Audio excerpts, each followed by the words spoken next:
Cavan yaşta yitirdik seni biz, kalbimiz yandı böyük kardeşimiz.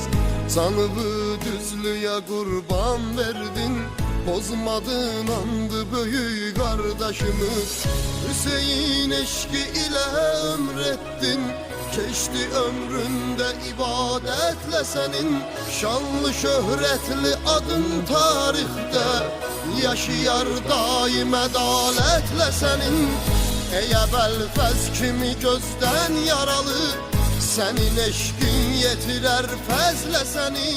Tanrı meşer günü meşhur eləsin, gözü oxlanmış Ebelfezle seni.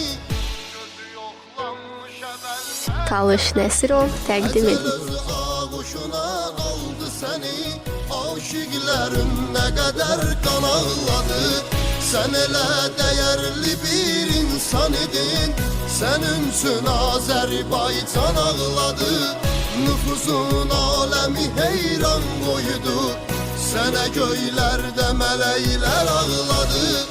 Ölümün bizlere çok dağ çekti, bu böyük derde üreyler ağladı. Bu böyük derde üreyler ağladı.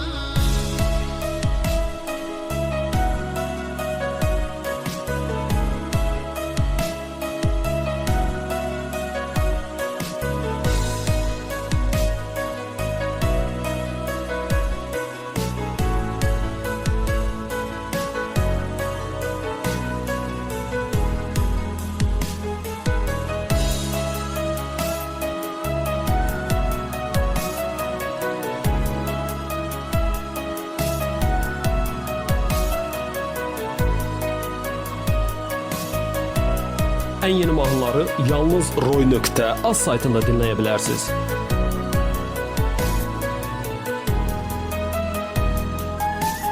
Vətən eşqiyle ürəklər sızlar, bir vəfalar çoxular qürbətdə.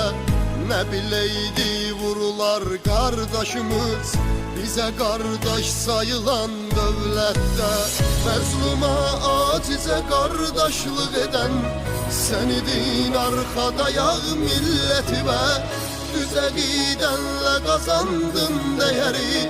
Canımız qurban ola qeyrəti və atabın yerdə qanın qoymamısan, etmisən ruhunu şad əlbəttə. Əhli beytə o qədər aşıq idiz, qovuşar ruhlarımız cənnətdə. Qovuşar ruhlarımız cənnətdə. Süleyman Məmmədoğlu təqdim aldı səni, aşıqların nə qədər qan ağladı. Sən elə dəyərli bir insan idin, sənin üçün Azərbaycan ağladı. Nüfusun aləmi heyran qoydu, sənə göylərdə mələklər ağladı. Ölümün bizlərə çox dağ çəkdi, bu böyük dərdə ürəklər ağladı. Bu böyük dərdə ürəklər ağladı.